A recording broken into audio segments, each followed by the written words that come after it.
So why don't you explain to my audience what you do on YouTube, what MotoMan is, what the whole program? So the technical way to describe it is ordinary car guy, extraordinary adventures. That's was the original idea in my head, the germination of MotoMan. But the way to describe it to friends is I get paid to play with cars and tell jokes for a living. Right. That's literally what I do. And it just started with this idea. If you had access to any car, what would you do? Right. And that was what I set out to do. Now, it came from, we'll get into this, I'm sure, it came from a germination of many different careers. Well, why don't you start with that? What did you do right out of school, or what did you go to school for? So I am a proud Arizona State Sun Devil. Okay. And I went there, and I always loved cars. Like I got the disease like you from your father. That's so you got it from your dad? Absolutely. My dad was literally a rocket scientist. You know the old joke, well, she ain't no rocket scientist. Right. So my dad literally put men on the moon. Like he designed the radar systems for all the Apollo missions. Wow. Like serious stuff. Like I have the some of the stuff that they had. He worked for Grumman Aerospace at the time. He's got this, like, they call it the Mohawk team, so the team poster and, like, the F-111 Strike Fighter he did the radar for. I've got all that stuff from his office back in the day on my hangar wall. Cool. So he did really cool stuff, but he also loved cars, and he and all the fellow engineers at Grumman, they would take turns restoring each other's cars. Or they'd buy a project. Yeah. So, like, for example, one of them was Shirley Muldowney they did it for. Really? Yeah. So I talk about racing history. Yeah. So they would do this stuff, and then he was into cars, but he had 4 kids, and he had a wife and a mortgage, and he's not going to go racing cars. Sure. So every once in a while something would come to pass, and he would get a project car. And the only one that I remember was this old 442. We only had it for a couple of months. Okay. It was like a 68 442. No, 67. It was the square one. And so I got that passion from him, and he would take me to the car show, all that kind of stuff. But sadly, he passed on early in life. How old were you? I was 9 when he passed on, yeah. Wow. So I kind of raised myself from 9 on. So he was very invested from a young age. And from there, I just kind of went my own direction of cars. I was building car models. I was a complete dork. I didn't pick up women in school. I literally was home Saturday nights making car models, specifically Tamiya car models. And then I got into cars. I would go to car dealerships, go to car shows. Myself had this collection of car catalogs, which I ultimately got to this ridiculous collection I had to donate to a car museum in California. It got so out of hand. Really? Yeah, it was an addiction. And then I got my driver's license early in life because I went to boarding school in Vermont. I was shipped off for 1 year. So how old could you be to drive then? Yeah, 15 actually, to get a driver's license in Vermont. Yeah, and of course I went for that. New York at 17. That's where I grew up. It's New York City. 17? Yeah, 17. Wow. Yeah, I went back to, actually technically now I think it's 17 for a permit and 18 to drive in the city. Wow. Or it's 17 to drive outside of New York City and 18 to drive in New York City. Don't quote me on that. Yeah. So, I got into cars, and I wanted to get a car. So of course I bought a car, bought the wrong car, my first car. And it led me down this path of, I love cars, but what do you do with that? Right. I'm from New York City, and what we do is we grow up and we go into finance, and you make a lot of money and you get a Mercedes in the house in the Hamptons. That's what you do. Yep. There was no, there are 2 premier schools of car design in this country. There's one in Europe. You should go there. And I had no idea there was a career where you could sketch cars, and all I did in my notebook, literally, I would sketch cars. Sure. So I went off, when I was 15, we went to this magical place called California. And I was blown away because they were literally handing out blondes and convertibles at the airport. I'm like, I've got to move here. So you traveled there for a trip or something? For a family trip. Okay. We did this trip where we flew into San Francisco and drove down to L.A., went to Disneyland, the whole thing. Yep. And I'm like, I got to come back here. Right. But then when I got back to New York, they told me the ground moves there. And I'm like, there's no way on God's green earth I'm going back there. So for school, I went to Arizona. Okay. Buddy of mine had gone there. I applied to a lot of different schools, and ultimately I wanted to go out west, so I ended up going there. I am not a sports guy, so it's kind of odd that I go to the premier university for producing the most professional athletes in the world. That is our claim to fame. Wow. So it's totally out of character for me. And when I got there, I just kind of fell into political science. And that's what you took? So I did a double major. I did political science. I did German. Mm-hmm. And why German? Good question. Because I like German cars. Okay. So you wanted to be able to talk to the Germans or go there? I wanted to be able to speak in the native tongue of those cars I wanted to buy. I was all about, actually not Porsches then. Now I'm a freak about Porsches, but then I thought they were douchebag cars. Okay. So I was into Mercedes, particularly BMWs. I was into Lotus. I was a freak about Lotus for many years. Yep. And then went through university, and then I first big car opportunity for university came through my German curriculum.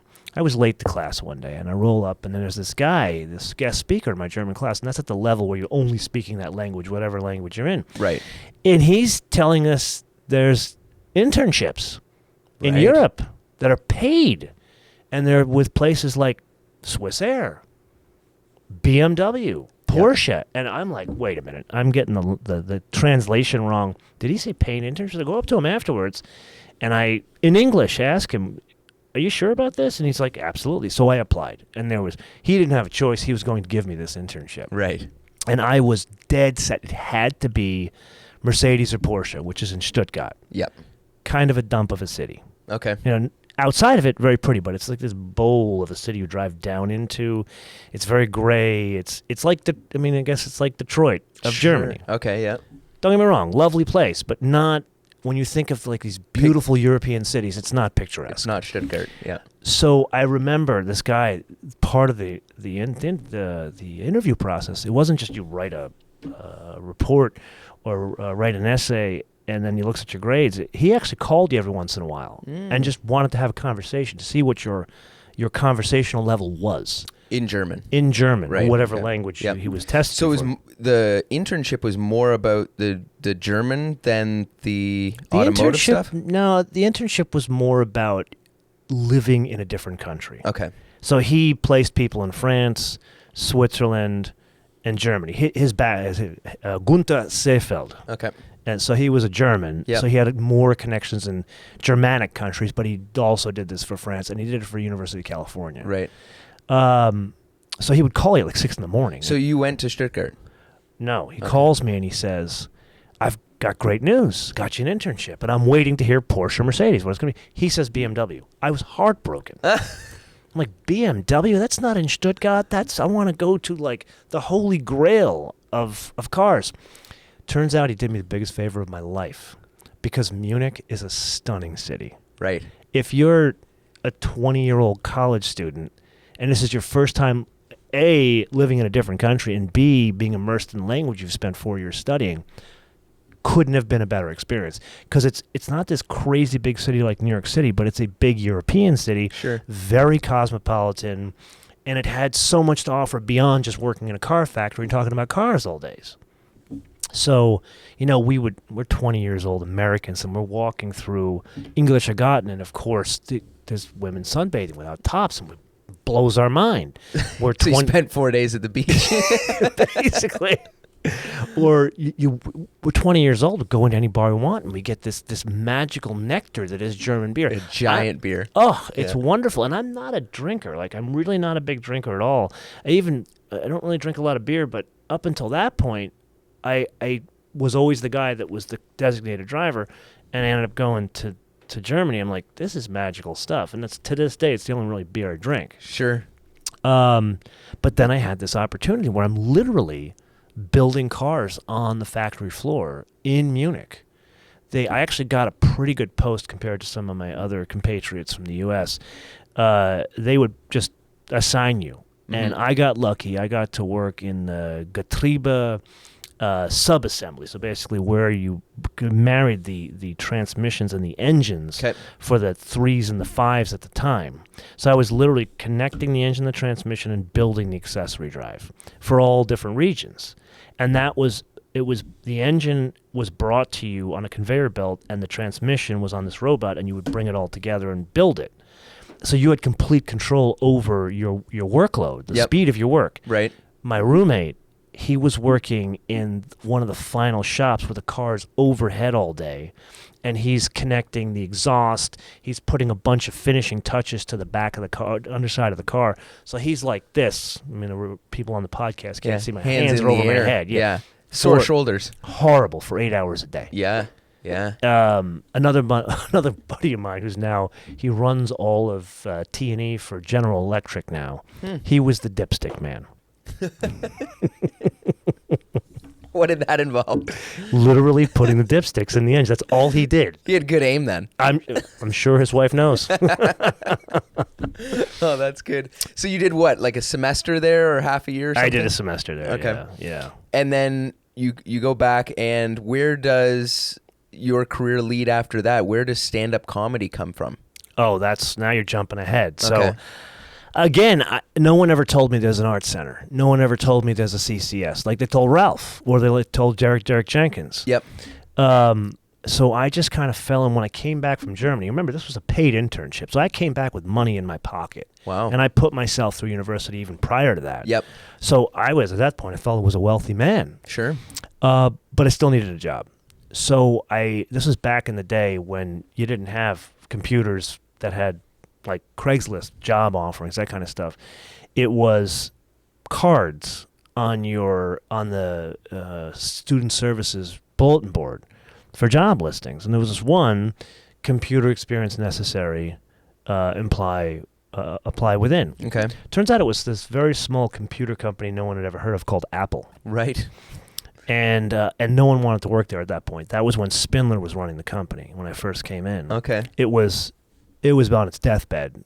Jobs wasn't there. The computers were expensive but not great. Right. Windows had come out and had a couple of different versions, so they were ahead at that point. And what year was this? This was 92. Okay. 92, yeah. Yep.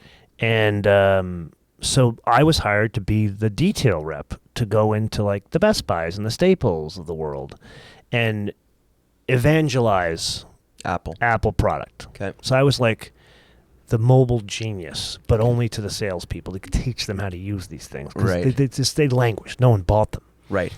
And then we started to grow again. Jobs came back, and we came out with the iMac. We had all these different colors, and all of a sudden we were in demand. So at that point, I was actually selling into the Best Buys and those guys of the world. And then I got recruited into a company called Prodigy Internet. Some of your father would probably know this. And it was one of the first ISPs. As a matter of fact, it was one of the first 3 ISPs. Okay. It was founded by Sears, IBM, and CBS. CBS dropped out early, and then the 2 other partners would argue they couldn't agree on what they wanted it to be. And then all of a sudden, it was sold to Grupo Carso Telecom, Carlos Slim. Okay. And he's like, we got to find people that are experts in their field. And one of the ideas was, let's get the software bundled on computers. Let's find some guy from a computer company. That was me. Right. So I went there, and I ended up turning it around. So instead of me working from the inside out, I worked from the outside in and got the software and kind of grew it from there. And then I saw this opportunity for these little devices. Granted, they weren't computers in your hand. They were Nokia 6210s. Sure. And saw an opportunity. Well, what if we were to do tech on that? And I found this company that was invented something called location-based services, which you now know as apps today. Okay. They built the engine underneath the GIS data that would connect everything together, so you could say, where's my nearest McDonald's? Where's my nearest ATM? Oh, geez. And I had this passion to go back overseas again. Right. So while I was at Prodigy, I was like, well, let me look and see where I could get an opportunity to go live overseas. But this time, not as a broke college student, because I wanted to buy this track car. And I ultimately got this job with this company based in California, lived overseas for 3 years, and I was working as business development. So I was raising money for the company, and I was getting a lot of the content that would go into our app. So we did something with, you can imagine, MLB. We did something with Zagat Survey, now Google. A number of different content plays, big content plays. We did our first mobile game. We were the first ones doing that. Really? We did it with E Plus in Germany and SFR in France. Okay. So this was pretty bleeding edge technology, but the thing is, I was a car guy. Right. And the only thing I really liked about, don't get me wrong, I love technology. Okay. I absolutely love it. And I'm a geek about this stuff. Mm-hmm.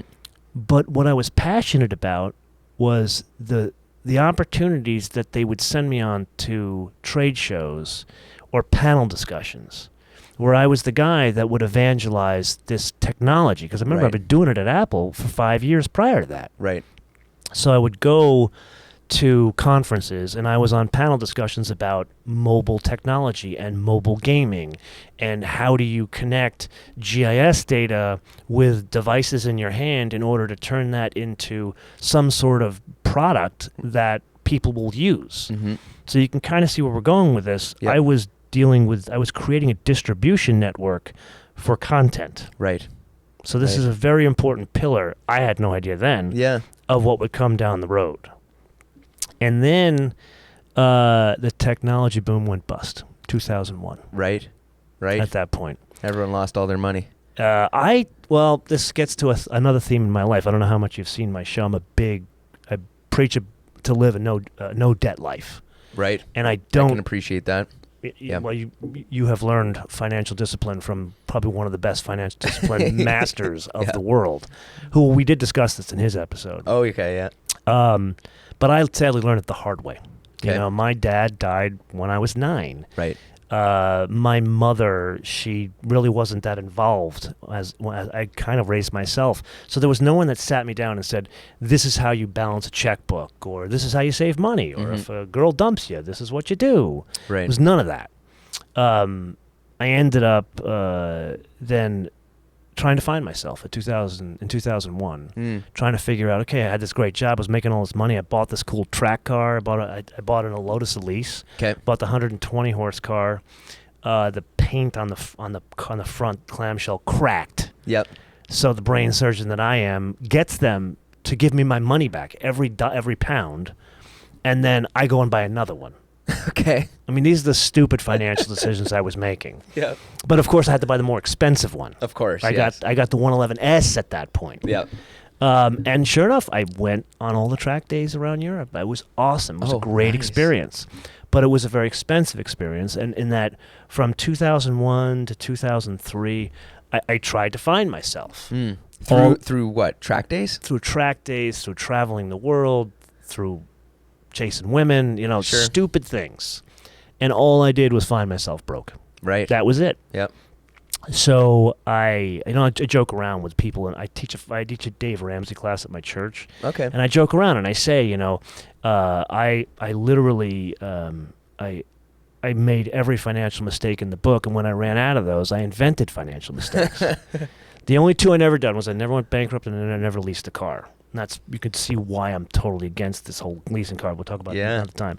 Anyway, so I came back to New York, and I was very humbled because I came back in a body bag. I had all this money. I spent it on stupid things. Yep. I still didn't know what I wanted to do with my life. That was the issue. Was that what you were trying to do, running around Europe, trying to find out what you wanted to do? Exactly. Okay. Because I knew I wanted to be a storyteller. Right. Why? It was the only thing I was passionate about. Okay. When I liked the industry I was in, but I didn't love the business development part. I didn't love the raising the money part. Sure. The part I liked was going to those conferences and telling the story of we're literally reinventing your relationship with your mobile device, with your computer. Right. Like back then in 2000, I was telling you the story that you're going to have a computer in your pocket. People looked at me like I was nuts, like I had 3 heads. It didn't happen for the next 13 years. Exactly. Yeah. And I was telling them stories about real world experience, how we had gaming on then crappy J2ME devices that were all based on location. It was like hide and go seek on a Nokia phone. Pokemon Go. Kinda. Yeah. It was utterly ridiculous. We had people in London, people in Paris playing these games in 2002. Wow. And we were so bleeding edge that the CEO of our company, he didn't take a term sheet in February of 2001, and it was March of 2001 where the market hit the skids. Our largest competitor took that same term sheet and then bought us 2 months later. But it was that storytelling that I loved. Okay. And that's something I always got into. But I'm like, who does that for a living? I'm from New York. As I said, we go into the finance world, make money in finance, and then you get a Mercedes. You don't go and tell stories and tell jokes or be a thespian. Right. That's not me. Right.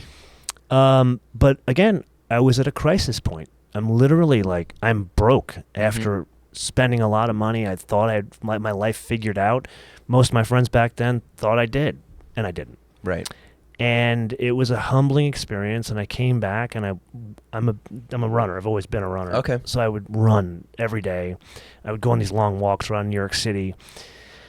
And I finally said, this is kind of ridiculous, but that still wasn't enough. And then it was Dave Kinney, and I think you know Dave Kinney. Why do I know Dave Kinney? He is the founder and publisher of the Haggerty Price Guide. Okay. Yep. So he and I became good friends starting in about late 90s. I met him at Barrett Jackson one year. And we went to the first ever Shake Shack, which is this wonderful burger joint around the U.S., but it was literally a shack in Madison Square Park. We were having lunch, and it was just like you and I are just catching up. Like your dad and I catch up. And he says to me, unsolicited, he goes, you need to figure out what you're going to do with the rest of your life because you're going to wake up one day, you're going to be 50 and not know where the time went. Right. And I went into a month-long panic attack. Yeah. Because I'm like, oh, what am I have no idea. Actually, I did have an idea, but I couldn't admit it. Like, I'm sitting here and telling you this stuff right now. I couldn't say that to my best friend back in the day because I thought they would think I'm nuts. Of course. Yeah. And that's... And how old are you? 30 at the time? No, I'm mid-30s at that point. And so I had kind of put my financial life back together, and at this point, I was going to put it back together the right way. Right. That's when I found Dave Ramsey, who preaches a major debt-free lifestyle, and I was doing the whole thing, but still not doing it right. Okay. And I had found this crazy rent-controlled deal apartment in New York City. Nice. It was magnificent.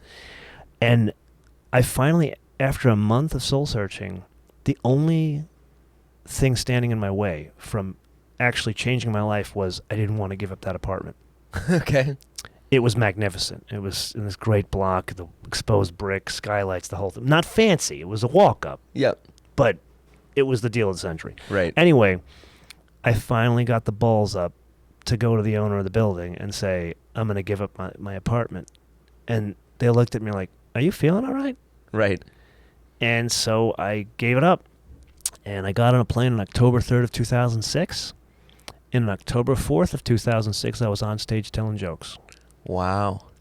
It was more like group therapy than it was comedy. Okay. And where did you go? California? California. Okay. Yeah, I knew I'm skipping a big portion of this. Sure. I told you already, I couldn't tell my best friend that I wanted to go and start stand-up. Right. That's a big admission. It's a huge admission. Yeah. There was one friend I did, but only after I made the decision. Yep. And he's my lawyer. Okay. And dear friend, he understood it because he had similar like storytelling background. Sure. He just does it in the law. Yeah. So I got on the plane. Even the girl I was dating at the time, like I told her I'm moving out there for a job. Yep. She was pissed when she found out what the job was. She was not pleased. So I looked at it exactly the same way I looked at any other business I had done. Okay. And that was, you got to treat this like a business. In the entertainment world, 80% of the people know the entertainment. 20% understand the business part. Right. And that's why so few people are actually successful in the entertainment world. Right. So I said to myself, let me decompile this. Let me take it, taking a page out of my computer background. Let me get it to the root level of what I'm trying to accomplish and then reason up from there. Sure. So I said, okay, yeah, you're going to go and you're going to tell jokes on stage. But you're not going to go once a week. You're not going to get anywhere. Right. So I literally scheduled 5 nights a week going up on stage. I wouldn't get up at like 11 o'clock when the sun basically turns you to dust. Right. I would get up in the morning and write. Yep. Now, granted, I did have, I still kept some consulting clients from the tech world. And then, of course, 2008 happened. They went away. Right. So I literally had to work part-time at an AutoNation store just to pay the bills. So I always, again, this is where everything is starting to come together. It's the storytelling part. I finally go to this car culture in California, and I'm trying to get my financial life back together so I have a stronger foundation on which to stand on. Yep. So I'm coming to California, changing my career simultaneously with getting out of a massive amount of debt, simultaneously trying to take advantage of this wonderful place where there's so many car opportunities. Like, I grew up in New York City. You're from Toronto. Yeah. From October to April, there are no car shows. Yeah. You're not taking your cool car out for a drive. You're not, going for a long drive with your girlfriend somewhere for the weekend. California, you're doing it every weekend. Yeah. Yeah. Not to mention just the sheer number of cars there. Absolutely. Yeah. But cool cars. Well, that's what I mean. Yeah. And cool car people. Yeah. So it's literally, I'm drinking from a fire hose. Right. From 2006. Yeah. But the priority is I got to get on stage. So I make that 5 nights a week. And in doing that, I started getting offered more opportunities. It went from what would be just called an open mic. You'd go there and you're dealing with industry people. These are not civilians. These are demented people they sleep hanging upside down. They're very dark. The humor that's very funny, it's the kind of humor that works for me, Paccioni, and Peter Klutt. Sure. But then you work your way up to what's called a bringer show. Yep. Where you get your friends to come and they pay $20 to come in the door, and every comedian brings friends, and that's the audience. Okay. Not great, but that's how you start. Okay. And then you get invited to real shows. And I started getting to places like the Improv, the Comedy Store, and the Ice House. Okay. So these are big comedy clubs. Those are, in California. Is that why Joe Rogan follows you on Instagram? Yeah, I don't think so. I think it's because of the cars. I didn't know him back in the day.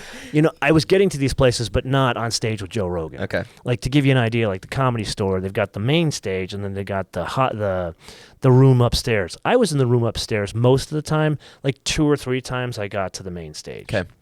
And through that, I got offered writing gigs.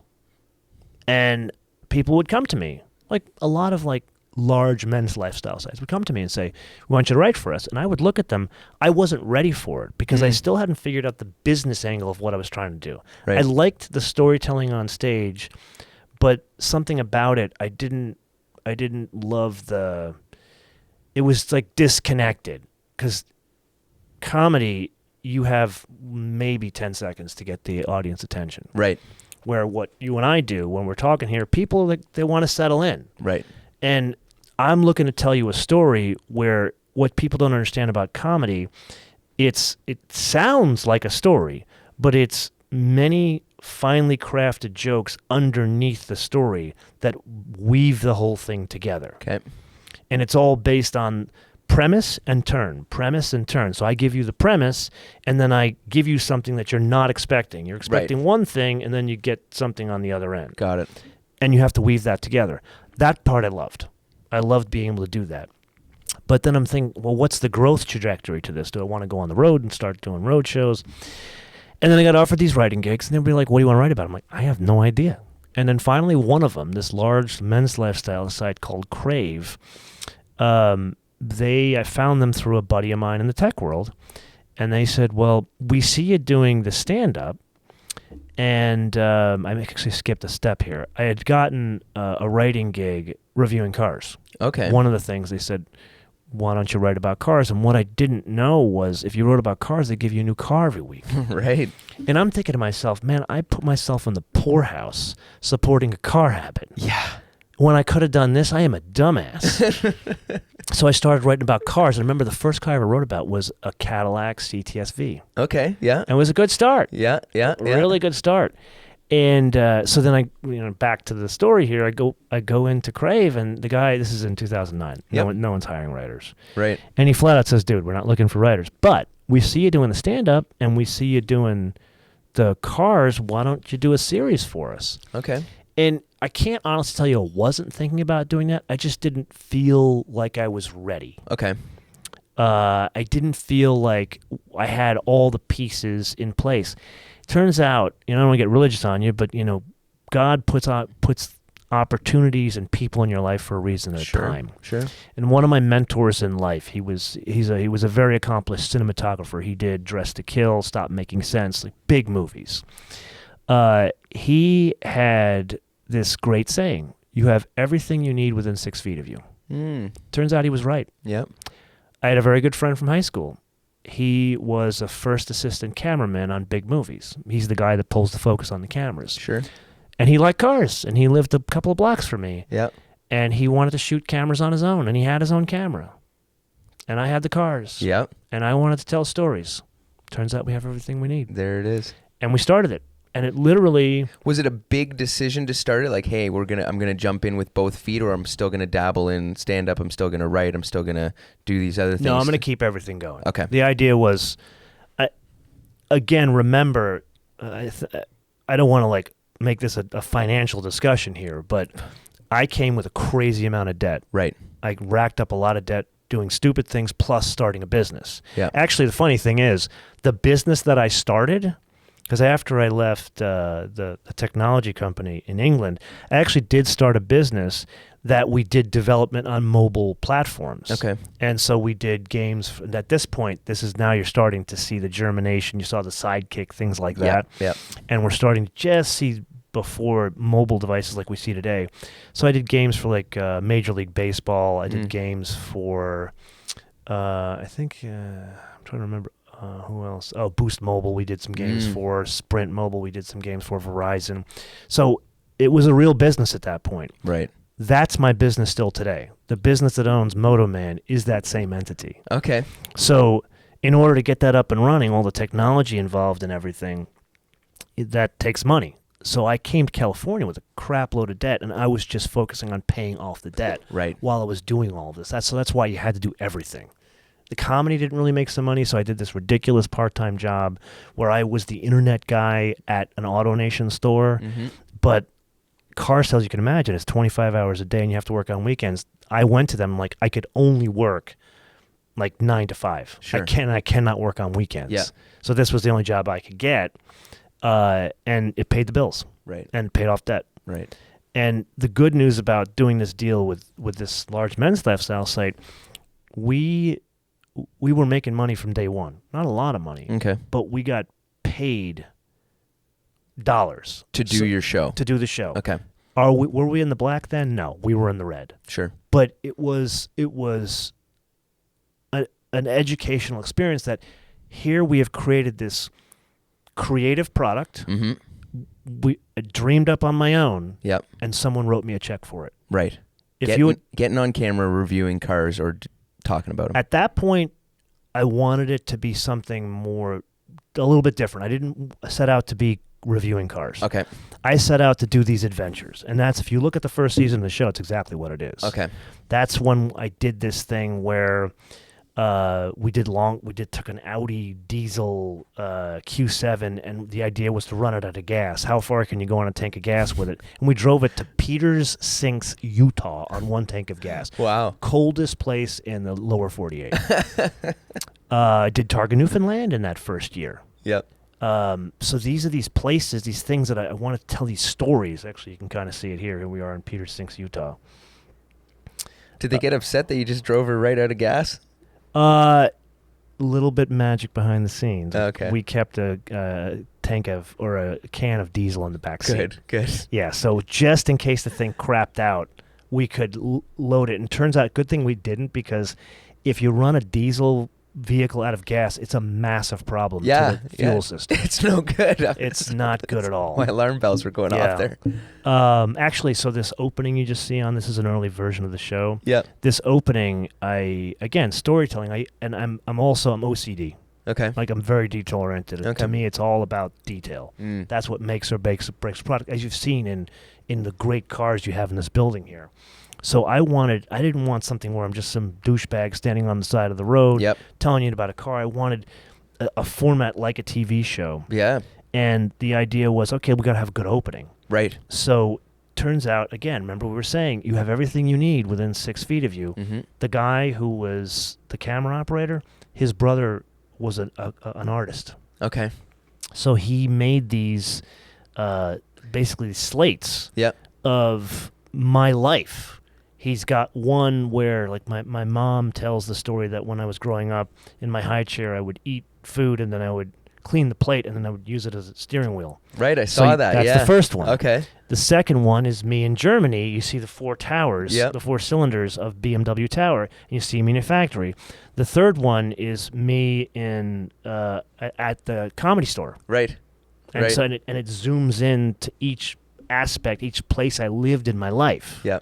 That's good, Mitch. Thanks. Oh, in England, we got the England one as well. Yeah. So got me driving the Lotus. Right. So it was details like that I wanted to bring to the show and make it something interesting. And then as I started doing more of these adventures, car manufacturers started knocking on the door. Okay. And this is all 2009, 2010, 2011? Started in 2009, yeah. Okay. So by about late 2009, early 2010, you also have to remember entertainment business. Very few people understand the business part. Many of them understand the entertainment part. Sure. I knew I had to tell you a story, but I also needed to bang on doors. Yep. And so I would immediately, actually, let's step back a little bit here. Remember the girl that I was dating when I was left New York? She'll be a stand-up comic. Yeah. Yeah. She was in PR. Okay. And she is like super high up in PR. Right. And I finally admitted to her what I was doing. Yep.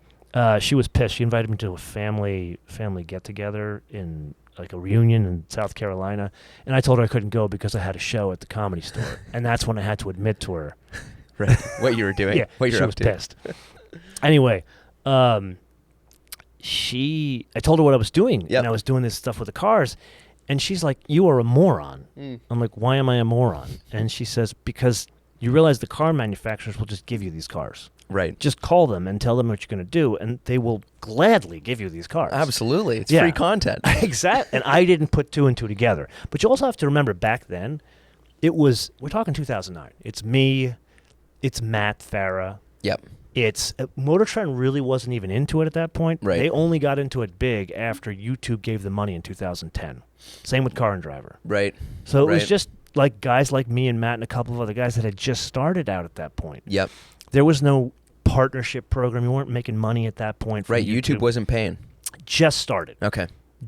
But you have to understand the revenue, the CPM, Yep. so the metric and what we get paid on was minuscule compared to what you would get on television. Right. So the money you were in the red unless you had a skeleton crew.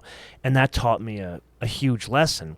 We looked at the folks at Motor Trend who got $1 million to start their program with YouTube. Yep.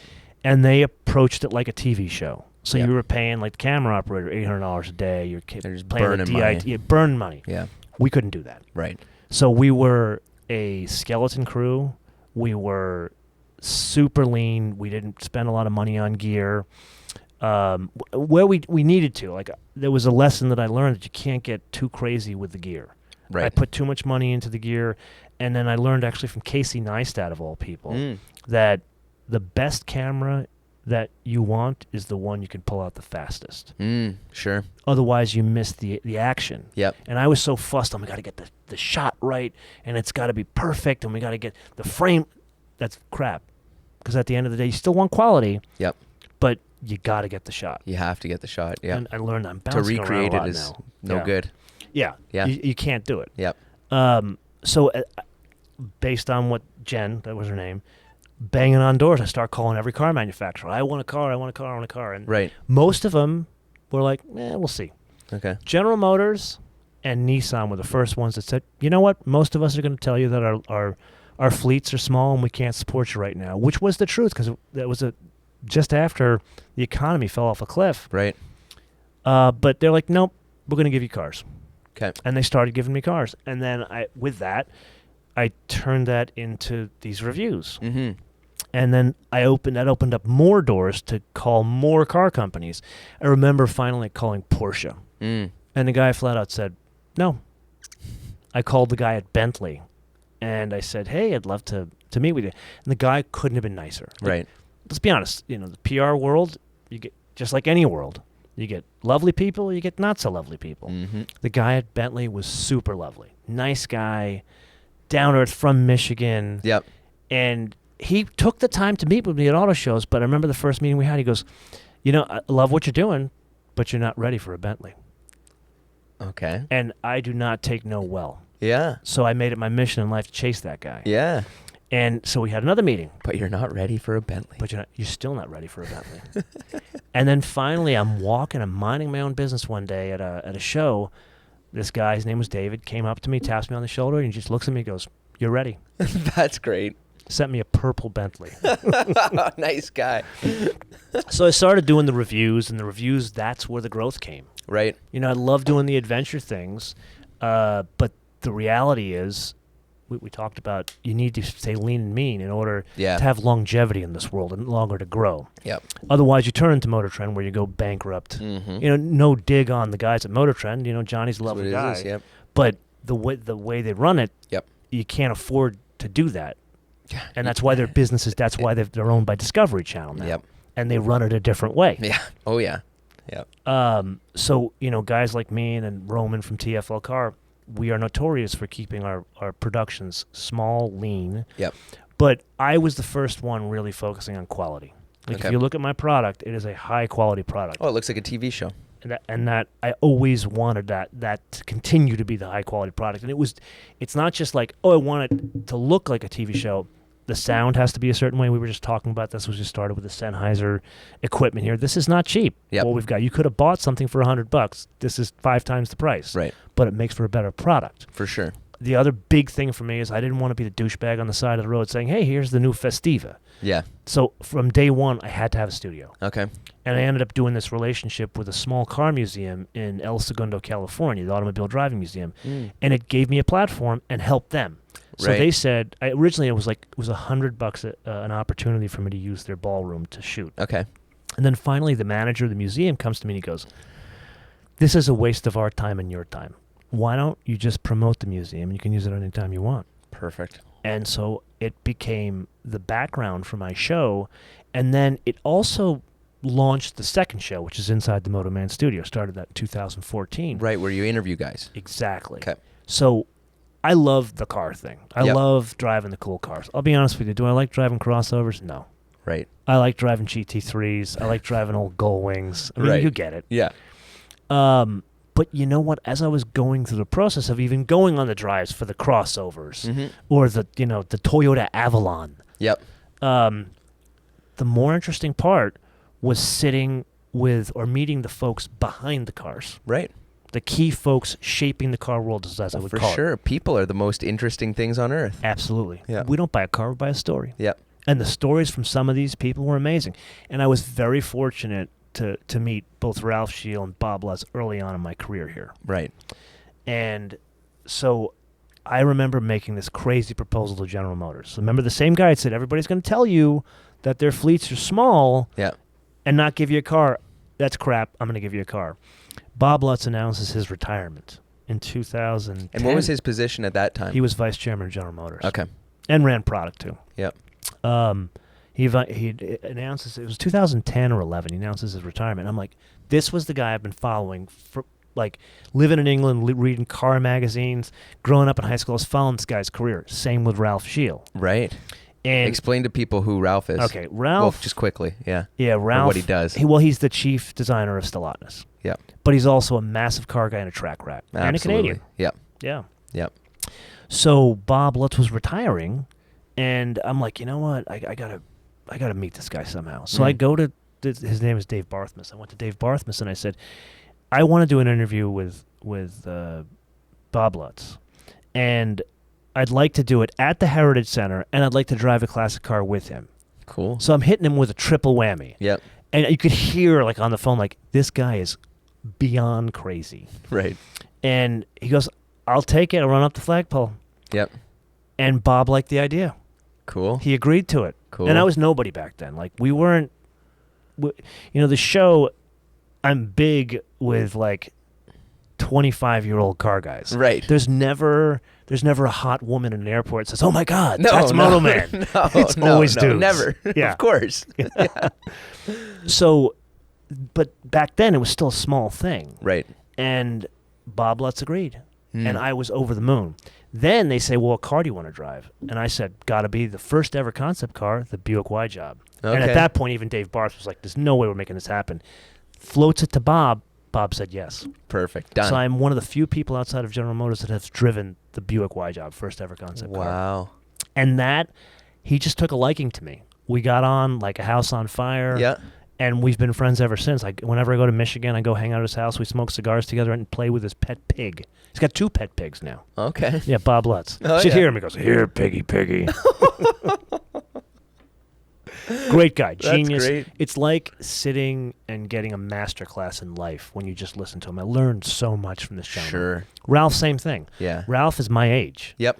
And Ralph has, I mean, you guys know the story of Ralph. I won't waste time here on it. But Ralph, he is the embodiment of when you focus and you are very clear about what you want in life, you will make it happen. Mm-hmm. And it's amazing what the man has accomplished. Huge amount of, and he's just the nicest, most down-to-earth guy on the planet. Yeah. He's a founding member of our special club that, Of course. that will not be named. Absolutely. Yeah. So when do you start making money on YouTube? Or is it all sponsorship driven? Where's the money coming from? So this is where we get into the business aspect of it. Yeah. Everyone wants to drive. Like, I can't tell you how many people say, "How do you do what you do?" Right. And I say to them, you just get off your ass and do it. Right. And that's what I did. You don't. It's the old adage. You don't wait for permission. Mm-hmm. You ask for forgiveness. Yep. And let me tell you, I have ruffled a lot of feathers in my time because I'm very direct. I am a New Yorker in an industry where you have to be more delicate. Subtle. Yeah. Sure. Because what I do is I straddle cars Yep. and entertainment. Yep. And now there's a lot of technology that's part of it as well. So it's really three intersections. Technology business I know very well because I was in it for many years. Cars I know because I know cars. Yep.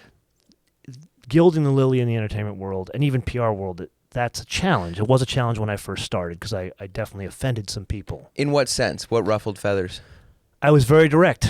Don't get in my way because I will go around you. Okay. Yeah. As far as getting cars, as far as... I mean, I wasn't a dick to the PR people, but some didn't appreciate how direct I was. Sure. Yeah. Did you ever get in trouble for your opinions about the cars or what you put out? Actually, once I did. Okay. I will not name the manufacturer, but I mean, if you've seen an episode of my show, I am brutally honest. Right. Like, I don't come out and say this car is a pile of shit and walk off. Right. You can't do that. No. But I balance it. Yep. And with this one manufacturer has a problem with one major component in their car, and I would present their cars and say, excellent engine, great design of this, and screwed together well, but this needs work.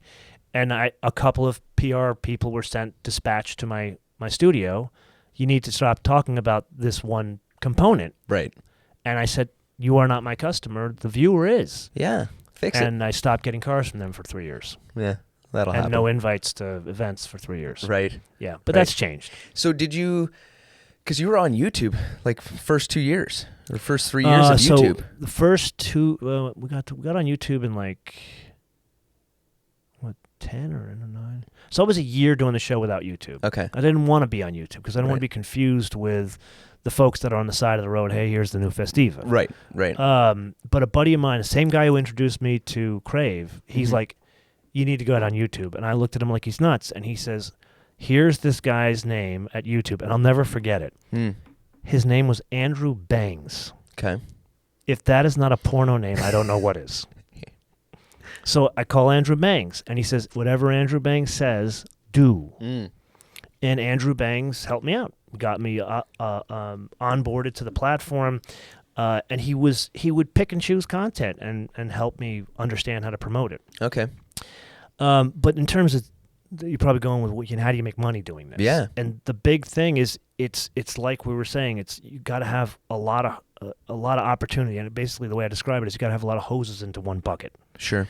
So today, the way someone like me makes money is you get money from views. Yep. You get money from advertising. You get money from sponsorship. You get money, what I call a natural inclusion. So I'll do an episode and I'll include the product as part of the episode. Got it. Organically. But it's organic. Yep. It's not the main through line of the episode, though. Right. Because I don't do infomercials or anything. I don't do like pay for play. Yeah. None of that stuff. And then I do personal appearances. I haven't done the merch thing yet. Okay. I have a different idea of how I want to go. I've avoided it for a long time.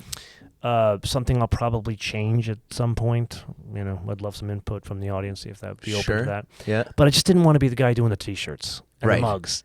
I wouldn't buy that, so why would I want you to buy it? No, for sure. I want to have some real connection with my audience. So it was over many years of growing different streams, but also, most importantly, growing different platforms. Right. So we had to become platform agnostic. Anybody in the YouTube world understands this. In 2016, there was like a seismic shift. YouTube changed, A, the algorithm, and B, the subscription module, where you not only had to subscribe, you had to click notifications to get notifications that a new episode was out. It decimated my business. Wow. Literally cut us in less than half in 1 month. Holy cow. I was freaked out. I was completely freaked out. And at that point, I had only gone on to one other platform. And I was also distributing to airlines at that point. Okay. So I did have revenue to stick through, but this is where, and this is, I think, we're getting kind of like business advice. One of my secret weapons was I run a very lean operation. Sure. I am very efficient with our spend, very efficient in managing growth. And if I had operated like Motor Trend, I'd be out of business in that month. For sure. But because the operation is, very simply, like in a Dave Ramsey-esque way, you live way below your means. And my business lives way below its means. And that's how we survived this algorithm shift. And we never really have exceeded it. We never got around it. Okay. We've been around since 2009. Yeah.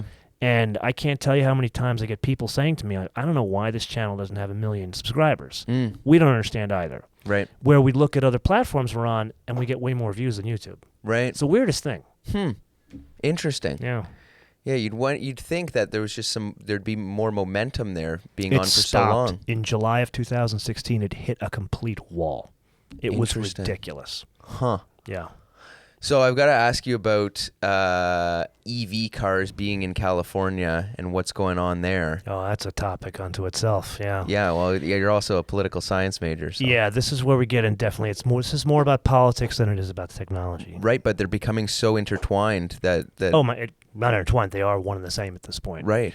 The best headline I could give you on this is, "Don't bother me with the facts. My mind is already made up." Of course. This is the way Brussels and Washington and Ottawa operates. What's happened? A certain group of folks have taken control. I'm not getting political here in that instance. Just very, very folks who are focused on green. Yes. The theory of green. The theory of it. Have taken over. You name the government. Oh, good, bad, or 100%. indifferent. Yep. And they are willing to force change on what they feel are criminal industries in terms of pollution, whether it's the right solution or not.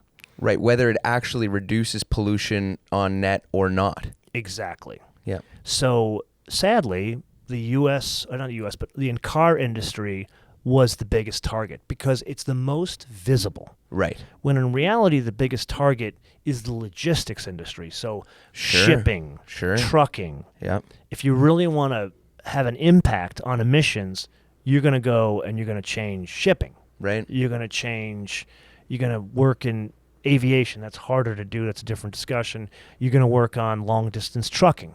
The car industry, for whatever ills they have, they realized early on, without government coming in, that we need to police ourselves and get our emissions in line. Granted, they got kicked in the ass in the 70s by the U.S. government and the European governments, and they lowered their emissions. Yep. However, that's when we get into the "don't bother me with the facts, my mind is already made up." The push to electric cars is really a vanity project at this point. Yeah, I'm not saying an electric car wonderful car. Sure. Wonderful. There's great electric cars. There's wonderful benefits of an electric car, and I would argue the biggest benefit is it changes your life. Okay. It puts more time in your day. Instead of you and I stopping for energy during the day, we just go home, plug the car in at night, car's full, and I drive around. I love driving electric cars because of that.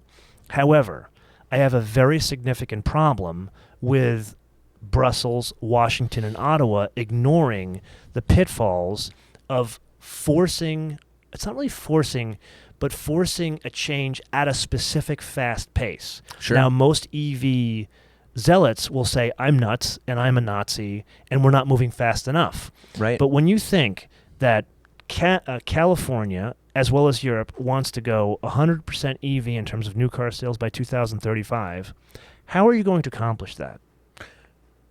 Well, with the baton, with force. With a lot of force. Yeah. But here's the problem. How are you going to switch? Forget about the infrastructure.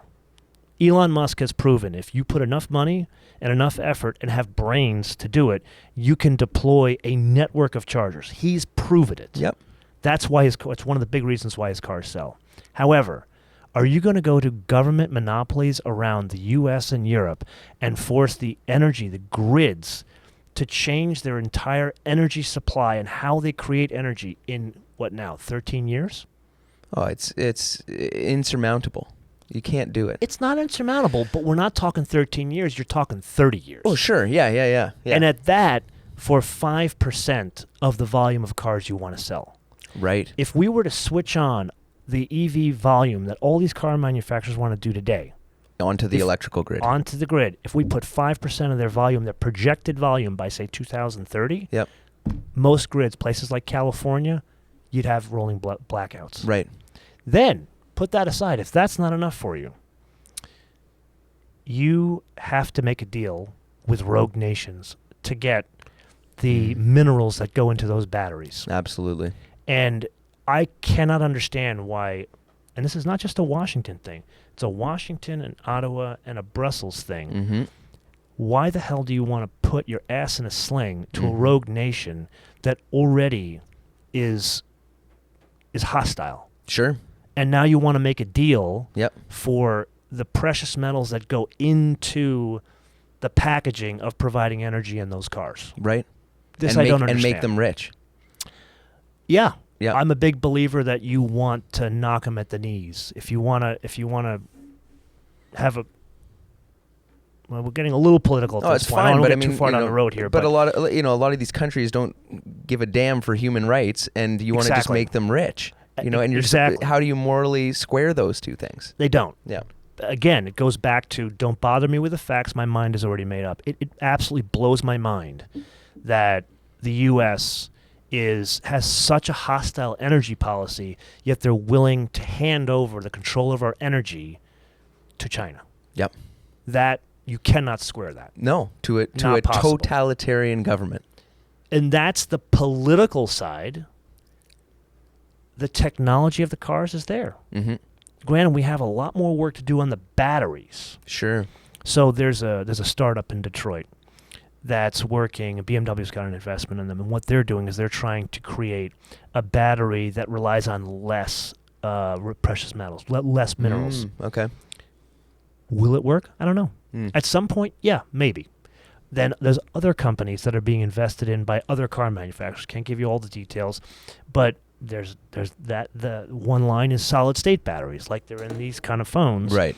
Or your hard drive now is solid state, right? That's another avenue. The best way, if I were giving some, I don't want to be a wonderful whiner here and say, oh my God, Washington, Brussels, and Ottawa, you're a bunch of morons, and just call it a day. Kind of like getting on TV and saying, this is a piece of crap and walking off. Right. You got to balance it. Sure. So instead of being a wonderful whiner, I'm going to go to them and look, there's no one magic bullet solution. No. And any reasonable human being, that middle that the news always talks about, any reasonable human being will say, okay, the thing that works in California, which could be EV, might not work in North Carolina, which I found out the hard way about 2 weeks ago. How so? There is an infrastructure there, but it's few and far between, and half the chargers don't work. And then the ones that do work, they don't work at 6.6 kilowatts, they work at 3.3 kilowatts. So you're changing your lifestyle. Right. And kind of off on a tangent, most government planners, the people who are thinking about this stuff, don't understand that if you are having too big of a change on people's lifestyle, they will not adopt it. This is something I learned in the tech world. Well, it has to come from the bottom up. It can't come from the top down. I agree. Yeah. And it's there's a great book called Crossing the Chasm, okay, which addresses this point.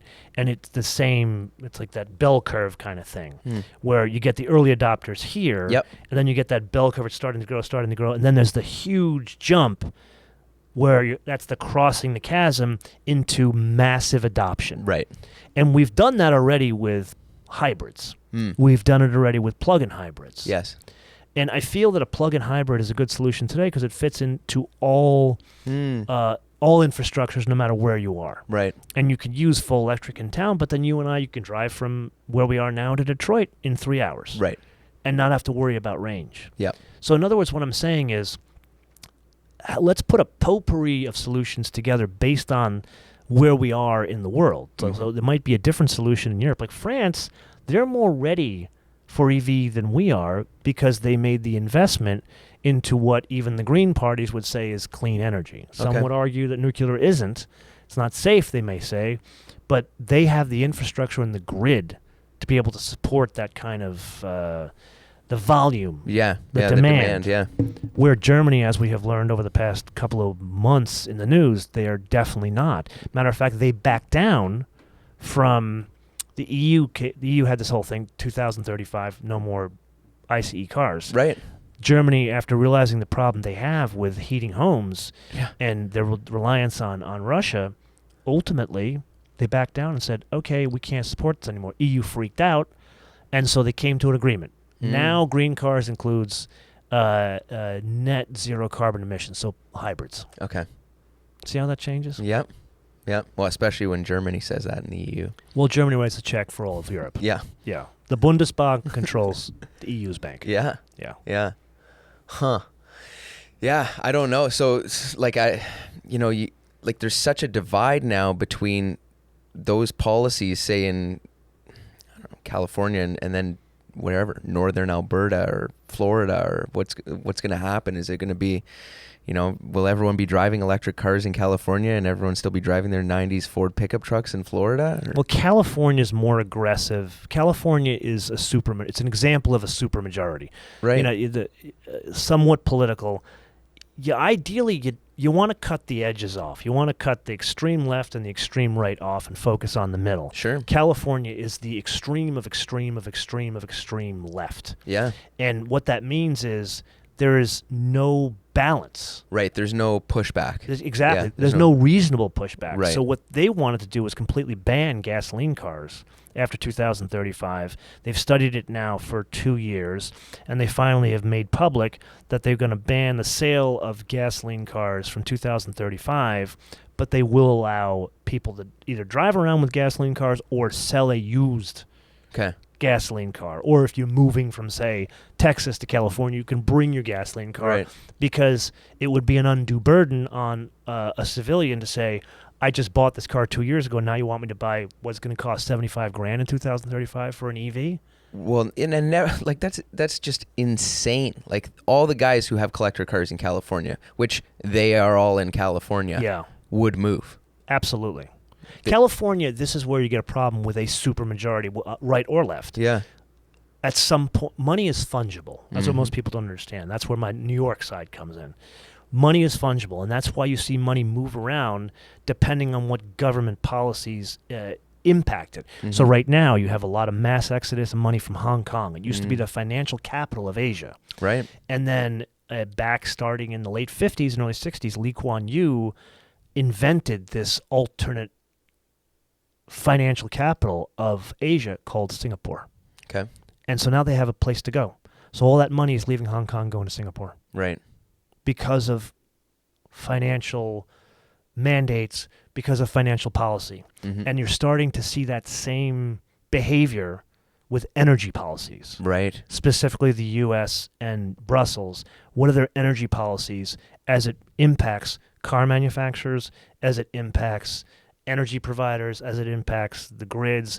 And what they don't seem to understand is they're putting too much emphasis on the car manufacturer, not enough emphasis on the root level of the problem, which is the grid. Right. Yeah. Yeah. So you've been to switch gears a little bit from EV cars to off this. No, it's all good. We're gonna get a lot of hate mail. I love for talking us. politics. Yeah. Oh, you and I. Yeah, we do. But you've done some reviews on autonomous cars. Yes. Do you have a kind of an opinion on where that's headed? Interesting. So I just had the opportunity to drive, or not drive, but to be driven by a Mercedes W223 S-Class, so current S-Class, that has a level 3 autonomy system in it. So, like, I drove here today in an AMG that has a level 2 autonomy. So, what does that mean? So it's not a self-driving car. I always say in my episodes, repeat after me, it's not a self-driving car. Okay.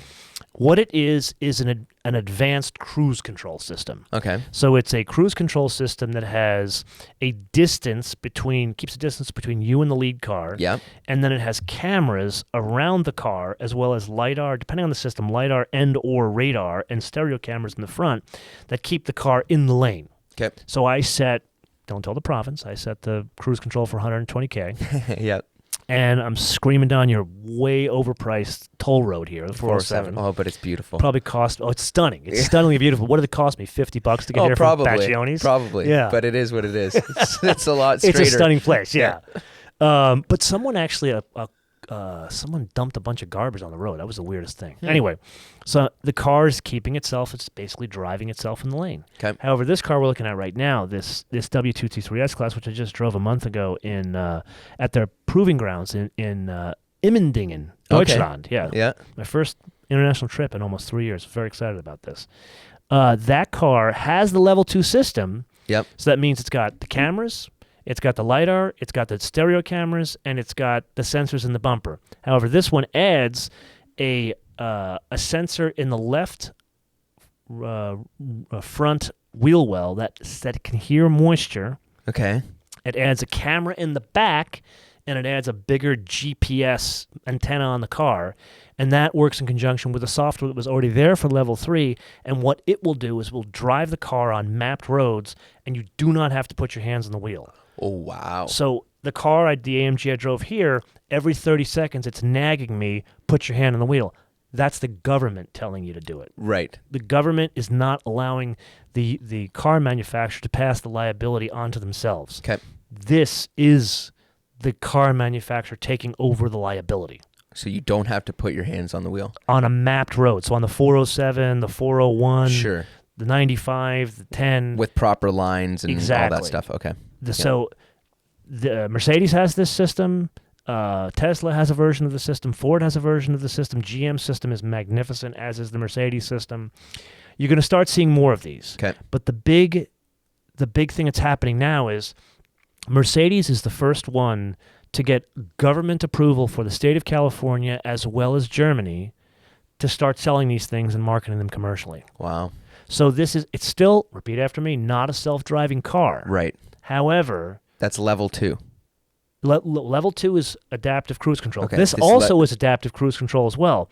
But this, on a map road, the car will maintain the lane. Right. It will not, you don't put in a self-driving car, by definition, so there's different SAE levels of self-driving. When you get into 4 or 5 and above, that's when you are putting in a destination in a navigation system, and the car does everything. Right. That's not this car. Right. Thanks, Mitch. That's good.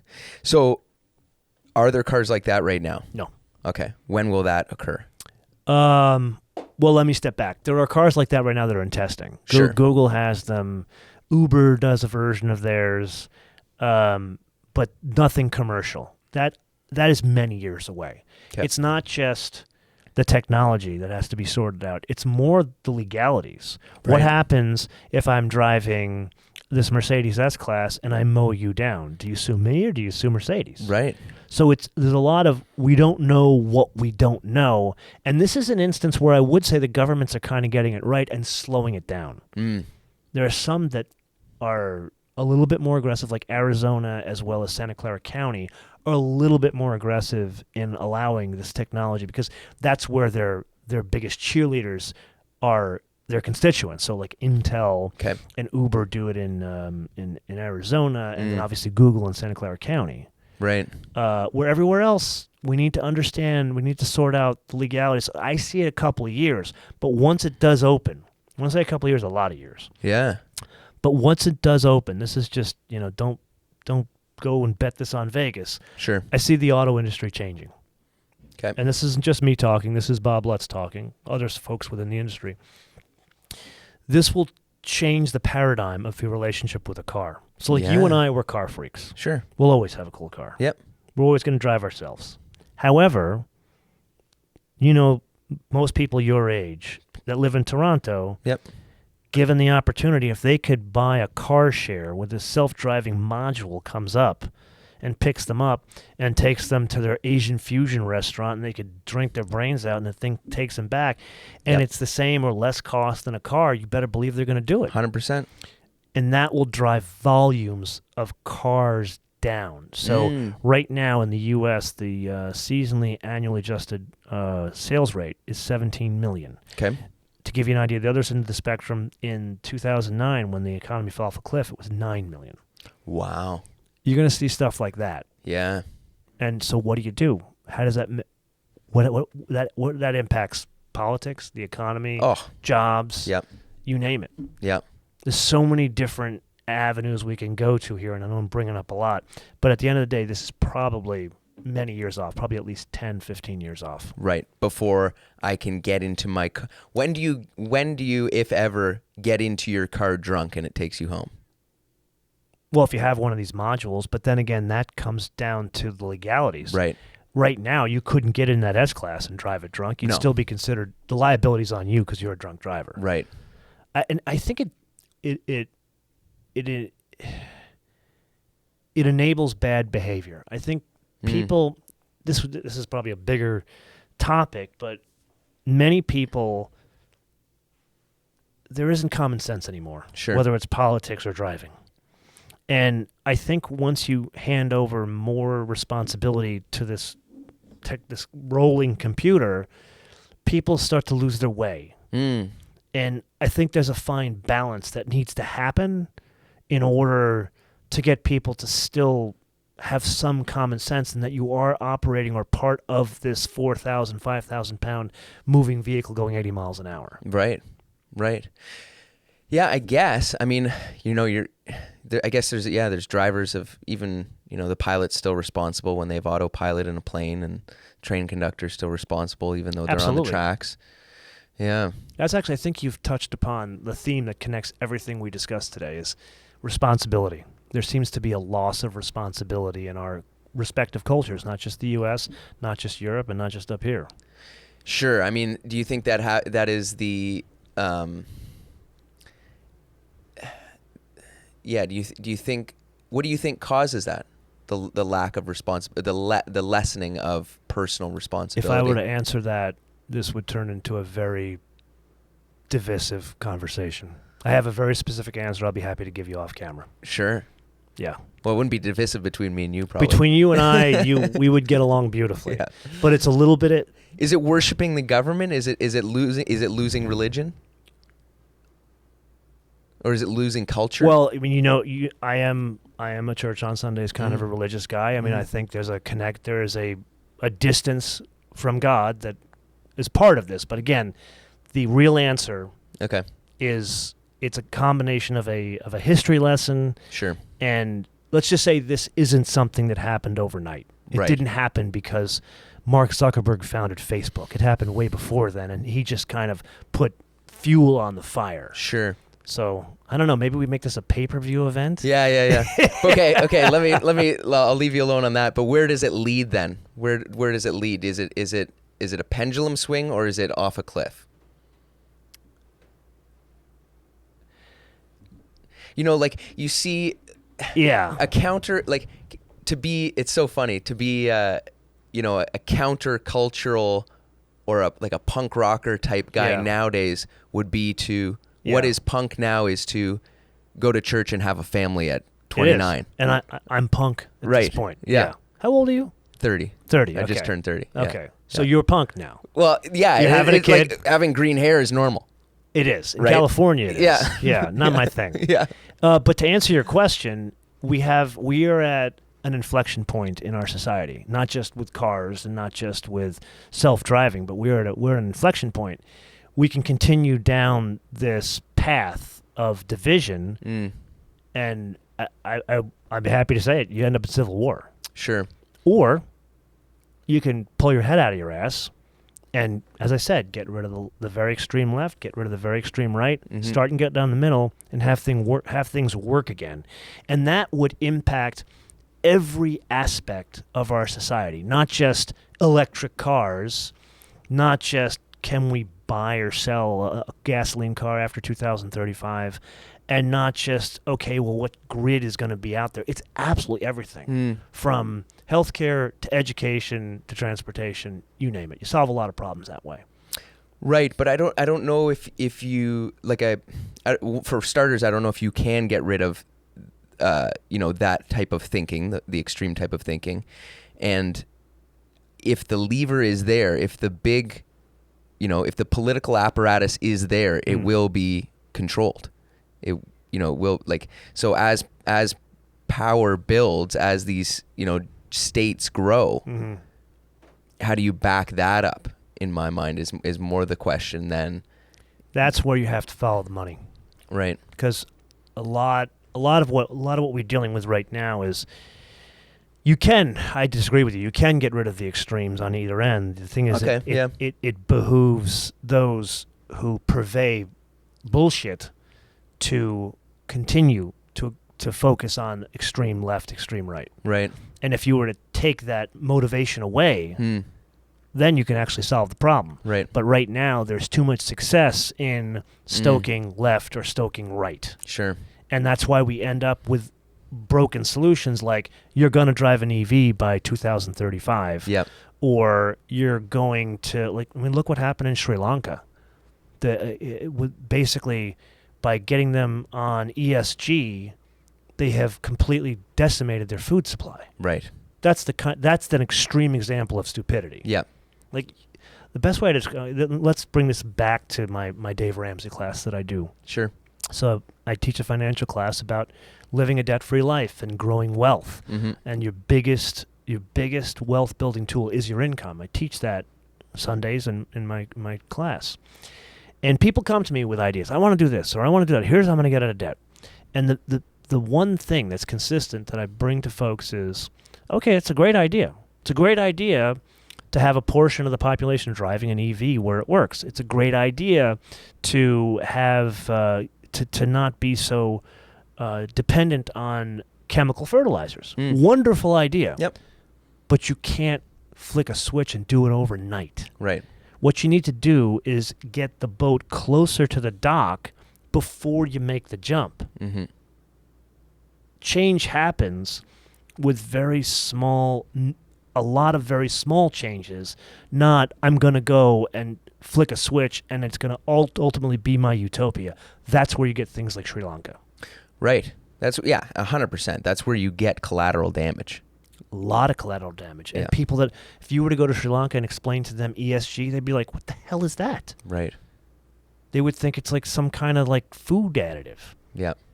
And unfortunately, we're learning this the hard way. Yeah. No, and again, I think it's a top-down issue. You can't make these changes from the top down. It has to come from the bottom up. I agree, and that's why we're starting to see these like crazy things that are happening. You are standing in this world. Our purview in this world is very much in the car world. Obviously, in this discussion, you're learning my background from technology and business and politics, and it all kind of intertwines. And it's the most visible in the car world. That's why you and I have this conversation right now, because it is the whipping post for governments on all of their ESG initiatives. Right. Yeah. And that'll affect everyone. I don't know. It'll create big changes if these kind of crazy policies legitimately come into effect.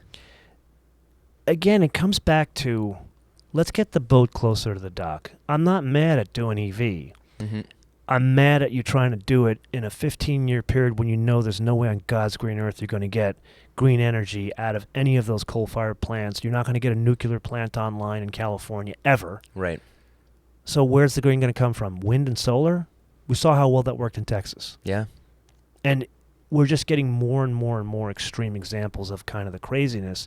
And I'd love to, the theme you and I keep on coming back to, let's left, right, put it in the trash. Let's get back to the middle and start being effective. Because when we are working together, I think this is I'll put this in a different way. Let me tell you a story. Sure. And I think it's the best way to put it. I am from New York City. Mm-hmm. New York City is the greatest city in the world. Some people love it, some people hate it, but there's no in between. Right. I tell you this not because I am from New York. I tell you this because of empirical evidence. I have lived in 2 other countries. I have lived all over the U.S. I have traveled the world. So New York was dealt a huge blow 21 years ago. Right. And everyone was like, will it survive? No one knew. Not only did it survive, it got stronger. Right. Because everyone was on the same page. Mm-hmm. Everyone was moving towards the same goal. Yeah, we argued about tax policy. And we argued about which monument to put here and there. And we argued about how we rebuild downtown. Right. And do we put the church back in there? Or should an Islamic center be there? We argued about that kind of stuff. But the big issues, we were lockstep. Okay. Then 2 years ago, the whole world got issued a huge blow. Mm-hmm. New York Oh. got issued a bigger portion of it in the U.S. Yeah. Oh, yeah. It fell apart. Yeah. The difference was no one was together. Right. It was completely Split. divided. And as a New Yorker, it breaks my heart to see that city right now because I don't think it's going to come back. That's what I hear. That's what I understand. I'm old enough to remember New York City with graffiti on the trains and blown out retail shops there's tons of vacancies because no one wanted to be there, and vagrants throughout the entire city. In 2001, we didn't have that problem. Right. Now, we have that problem. Right. It's not. It physically hurt me Mm-hmm. to go back and see where my city's at. Even L.A. I mean, we've lost law and order in L.A. Right. Does it have to be civil war, or can it be a peaceful divorce? 3 years ago, I thought it would be a peaceful divorce. Right. But after the past 2 years, I don't know. Hmm. I'm not saying I want a civil war. No, I know. Yeah. But you're already starting to see it in the division between the different states. Right. Which is really, it's getting back to what the founders originally architected our system of government, which was, we want to have a federal system so we have more law and order in the world. Together, we're stronger. Right. Right. However, the people that live in Arkansas think differently than the people in California, and that's okay. Right. Like, you don't need to redefine healthcare Mm-hmm. for Arkansas because of what Californians think, and vice versa. Mm-hmm. And most people don't get that, and that's the way the system was originally architected. Right. Well, that's the beauty of the United States, for sure. Absolutely. And the big thing people don't seem to understand is, if we get it wrong in the United States, where else are you going to go? Yeah, it is the the last bastion of true freedom, Mm-hmm. Especially compared to here. Yeah, we got to get you and your dad to come down to the U.S. Mm-hmm. Well, it'll take one more pandemic, then we'll be down. I heard, and my dad, I called my dad, I was talking to him this morning, actually. Yeah. You got to get him to tell you the story about his car crash with the 300 SL. Oh, wow. Yeah, that was a story. Yeah. That's a story. Yeah, let me tell you. I have seen Jesus, literally. Wow. When was this? January 8th, 2022. Okay. 2020, sorry, 2020. 2 years ago. So this is, I'm a big believer. I'm a very organized guy, very list-oriented. Yep. And so it's the beginning of the year. I got all these things I'm going to do. Sure. And so I was all excited because I was going to start shooting classic cars more. Okay. And a very good friend of mine, fellow pilot, he has a stunning collection of cars. So he kindly agreed to let me drive his 1955 300 SL Gullwing. Yeah, spectacular. Original Rudge wheel car. Oh, really? Got the fitted luggage, the whole deal. It's got the hot cam. And he bought it for nothing 20 years ago. It annoys me. Of course, yeah. So I get up the morning of January 8th. I'm going to get in the car, and I do my usual. So I'm based in a hangar at Torrance Airport. And so I put the cameras, I strap them to the car, do the in-car, take it. Because it's a very valuable car, I wasn't going to drive it all the way to my shoot road in a secret location in Southern California. I have a different secret road for that in Palos Verdes, which is just not blocks, but like a couple of miles away from where the hangar is. So I do my usual, and I drive the car up to that spot, and I pull it over to the side of the road, and I get out of the car, so Gullwing door up, get out of the car to go check the cameras, and then I come back around to get into the car, and a woman driving a Tesla Model X going 45 miles an hour picks me up on the hood. Were you on the road? Well, you know how you go to your buddy's house and you park your car on the street in front of their house? Yeah. That's where my car was. So I was going to get back in the car. Yeah. And what I later found out was she wasn't paying attention. No she kidding. was looking at her screen, as people do in Teslas, and she's fumbling for her glasses. And so she's not looking up. And then all of a sudden, there's some Greek guy on the hood of her car for 50 feet. Jeez. She stops short. I fly 65 feet, end up in the road. Are you unconscious? Completely unconscious. Yeah. You got it hit hard. Yeah. So there's actually two parts of this story that I got to tell that I only found out recently. Okay. So the one I knew of back then was I was out, and there was a guy that was standing over me. I couldn't see. I couldn't open my eyelids. I could feel the sunlight through my eyelids, but I couldn't open my eyelids. And I'm starting to move because I'm like, what just happened? Actually, this is the car many months after the accident, me shooting the car, actually. They're gorgeous. Especially this one with the blue with the gray seats. It also has the inserts for the tartan seats, too. Oh, nice, yeah. I mean, look at that thing. That is just beyond stunning. Oh, that's good. Anyway, so I'm laying on the road, and the guy says, "Don't move, there's an ambulance coming." And I'm like, my brain is still getting in the 300 SL. Wow. So I'm like, what do you mean ambulance coming? I'm thinking I got to get up. What's going on here? I got to go back in my car. I got to get Crick's car back to him. Yeah. And again, don't move. There's an ambulance coming. I pass out. Right. And the next thing I remember, shooting pain. And what they did is they put me on that board. Yeah. Get me off the road. And I shot up in pain. Moving me. Yeah. I shot up in pain. And I'm screaming, what the, Yeah. And then the cop, lovely, patient woman. She was amazing. LA County Sheriff. Very thankful for her. Deputy Maybe is her name. Okay. Literally, that's her name. She says, you got to calm down. I'm like, what do you mean? And she goes, well, you were in an accident. I'm like, and of course, I'm driving my buddy's $2 million car. Right. So my brain goes, is my car okay? Is my car okay? Shit your pants. Yeah.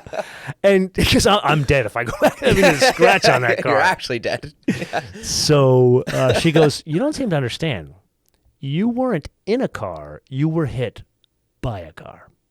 And I passed out again. Jeez. And this woman she was super smart. So the guy who I've now become friends with, what happened in front of his house, he didn't see the accident, but it happened in front of his house. He knew that car. He knew the value of the car. Right. So he says to the deputy, you cannot tow this car. Right. And explains why. Yeah. So before I go in the ambulance, she takes my phone from the car, puts it on my face, unlocks it, connects the number plate to the person in the phone, and calls him. So he's just having lunch. He doesn't know. Okay. Deputy Maybe from LA County Sheriff, do you know this guy? And the way he tells it, he's like, it took everything in me not to scream. Yeah. He said very calmly, well, is he okay? What he meant to ask was. Yeah. I'd get them. So he asked a couple times, well, is he okay? And finally she cuts him off and says, I cannot tell you. Can you come and pick up your car? And he's like, is my car okay? Yeah, that's what he wanted to know. Yeah. So he picks up the car, brings it back. He says the scene was gross. He said there was blood everywhere. Jeez. So they take me to the. And this is kind of how OCD I'm. Next thing I remember, I'm in an ambulance, and I've never been in an ambulance before in my life, and I'm rocking back and forth, and I'm like, where are we going? And they're saying UCLA Harbor. Now, one of my demented hobbies is I do police ride-alongs. Okay. And I know UCLA Harbor, not a place you want to be. Okay. Because we used to drop off, like, the mental patients at UCLA Harbor. Oh, okay. And so I said to the guy, I'm literally in the back of an ambulance, I'm like, can we go to Torrance? Like, and they're laughing at me like, piss off, buddy. Turns out it was the right place to go because that is a level 3 trauma center. There's only like 3 in Los Angeles. That was the closest, and it turns out it was the very right choice. Amazingly gifted folks there. Yeah. They were super, like, there is a special place in heaven for nurses and doctors and CNA, specifically nurses and doctors and their assistants, or nurses specifically because they don't get enough love. No. And what they do is an incredible job. So I get there, I'm on the thing, and they're literally pulling guts out of my body. Like, because I had a fractured tibia plateau, which is below your knee, a fractured shoulder, and a puncture on the side of my hip. Yeah. Guts everywhere. But what I didn't realize is they had already given me anesthesia, and they're pulling guts out, and she's showing it to me. Like your leg or your... Right here. Okay, right. okay. Not like, you're not your intestines. Not my intestines, okay. no. It wasn't liposuction. Yeah. Guts. So she's literally pulling guts out of my leg and like, well, here's what we got to do, and we don't know if we're going to do surgery here first or surgery on your leg. And I'm just looking at the gut. Imagine like an umbilical cord coming out of a woman. It's that length. Oh. What the hell is going on here? Right. But you don't feel it? I don't feel it. And then they obviously had done some research, and they're like, you're a moto-man. Okay. And they start like talking to me about cars. I'm like, I don't want to talk about cars right now. Right. There's blood and guts coming out of my body. So are you freaking out, or you're no longer in pain? I'm actually not pain, and actually was very calm. And they had. This is why I say there's a special place in heaven for these people, because they're incredibly. It's not just the technical what they do, the bedside manner. Right. Yeah. And then I got moved to Kaiser, because Kaiser is my insurance down there. So they're a HMO. Okay. So I got moved there, and originally I didn't want to go. So, because my roommate in the UCLA, he was a priest. And when my priest came to kind of give me a blessing, they hit it off. We were having a great time. So I didn't want to go. Cool. Turns out I went to Kaiser. A good thing I did, because I got my own room. Yep. And it was a good thing I got the room, because I was there for a month. Wow. I lived in the hospital for a month. Wow. Yeah. What other injuries did you have? It was a combination of healing, a surgery, but a big thing was negotiating my health care outside of the hospital. So I won't go into a whole detail, but you got to be your own best patient advocate. And my family, so one key thing, it was going to sound very confusing because I told you my dad died when I was 9. I had a family kind of adopt me, not legally, but they've adopted me 30 years ago. Right. And they are now my mother and father. Okay. And there was no negotiating with them. Like, you're coming here after, and we're going to take care of you. I'm like, I'm a grown-ass man, and my father was putting me in a shower. I'm like, I'm sorry to this man that he's worked all his life to save money to take his wife on cruises, and here's looking at a Greek man's ass in a shower. They were amazing. Yeah. Like, the people in my life, you never plan for something like that to happen, a near-death experience. Right. Especially a guy like myself, I'm not married, I don't have kids. So what's going to happen if something like that happens? Again, everything you need is within 6 feet of you. Mm-hmm. People came out of the woodworks. Like Roman from TFL Car, unsolicited. Guy calls me in the hospital. He goes, hey, man, we just had a meeting. All of us want to help you. We're going to do this episode. He did like 4 or 5 episodes for me. Unsolicited. Wow. Brian Max here did the same thing, unsolicited. Did episodes for me. Woman down in New York, she does this channel with her dog and cars. She did an episode for me. Wow. The folks at the car manufacturers came with dinner, and like the guy from Volvo, he and I are both, I'm an honorary Jew. I'm Greek. So he's a Jewish guy from New York, and we like to go back and forth and have deli. So he brought deli. Yep. Or the guys from Hyundai sent this bun cake. And the guy's got a great sense of humor. He goes, quit faking and get back to work. Right. Yeah. It was an experience, a humbling experience that gave me a massive attitude shift right away.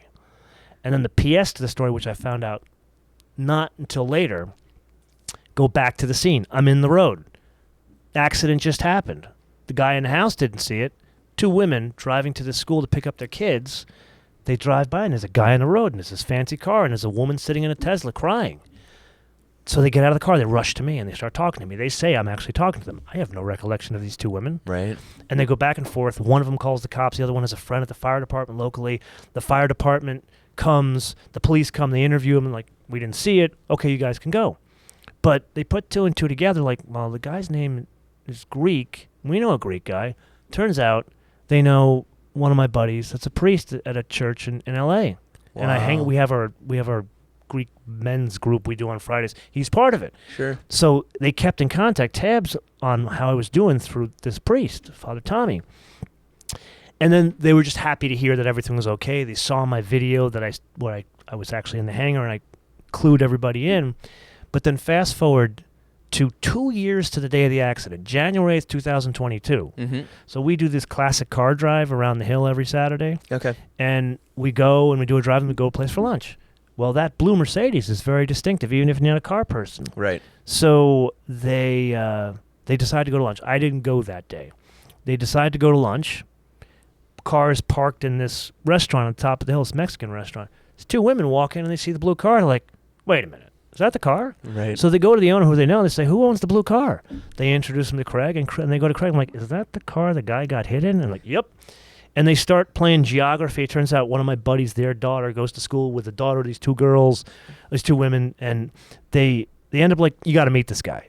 So 2 years to the day it happened, my friends dragged these two women, their husbands and their kids, to the airport. Yep. And find me in my hangar. And they're like, do you know these two? And I'm like, who the hell are these women? Right, because you don't remember. And they tell me what I just told, the whole story. I didn't know this. Oh, so they filled you in they filled 2 me years in later. 2 years to the day. And you had no idea they were even there? No idea. Wow. Talk about angels. Wow. It was an amazing experience. So you said it changed your perspective. Completely in life. How so?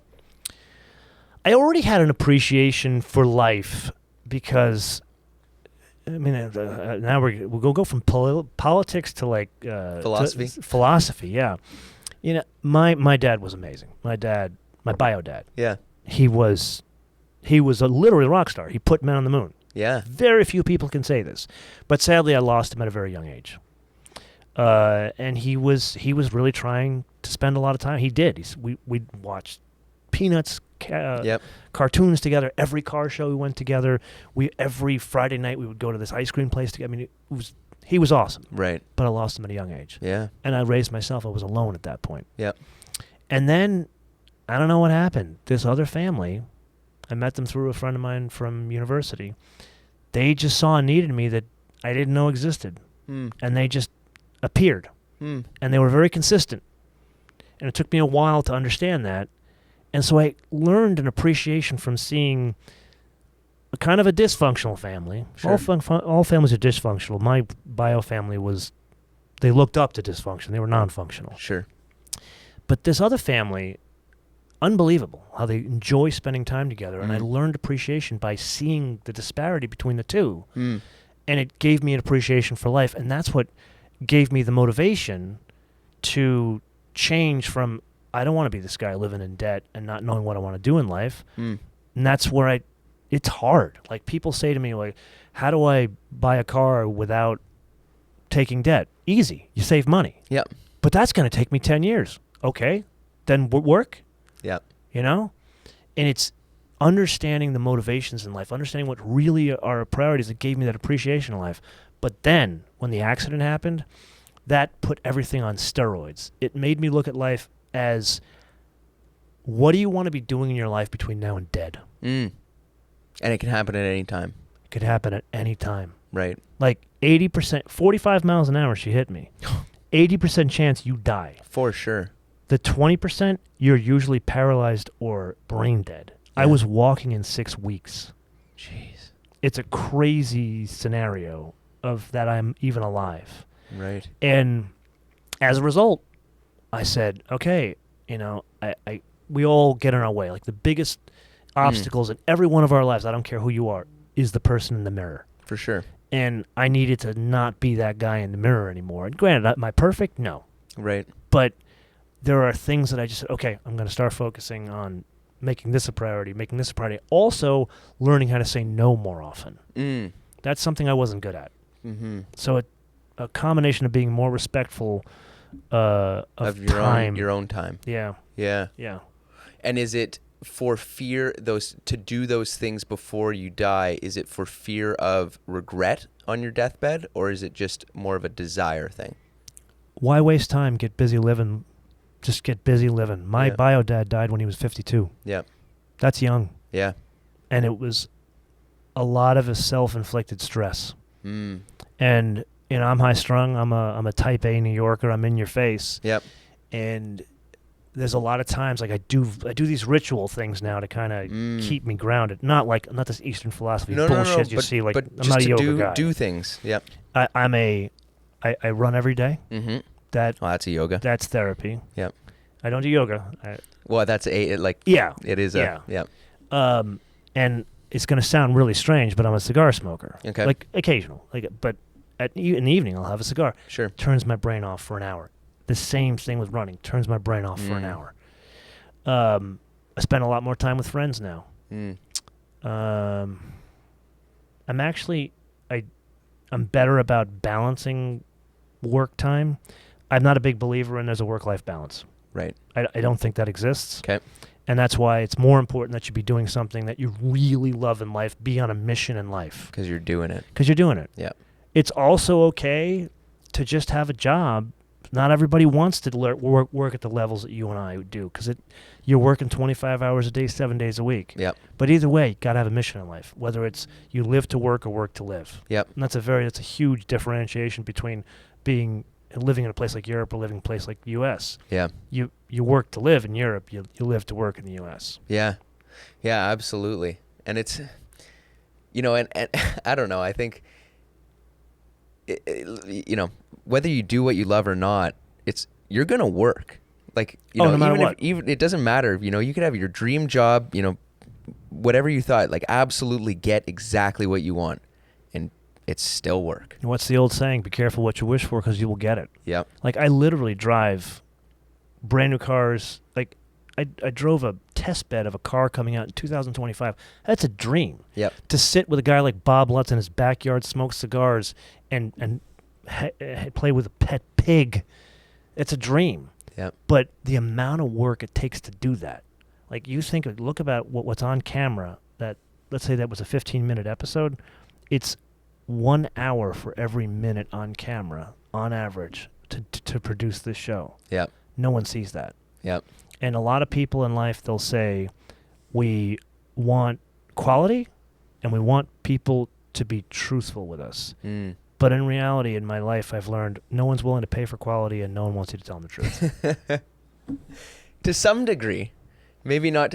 That's what I find so interesting about podcasts is because you're as the listener, you need truth. You want the two people in the room or the three people in the room to be telling the absolute truth and really, parsing through that. Yeah. Yeah. But to your face, it's tough to take the truth. Well, it's a division. This is where people struggle in life. There's a difference between what you say and what you do. And now we're going to get into dating advice.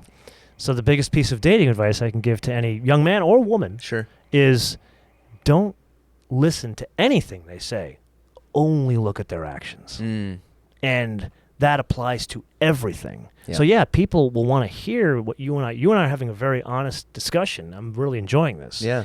Likewise. But how many folks are actually going to give up that comfy apartment in New York City and live in a horrible room? I lived in a room in Venice. Yep. That was a sublet. It was a dump. Like, I would have to avoid drug addicts to go to that place. There are still many things in life that I sacrificed to be able to keep this business and grow this business.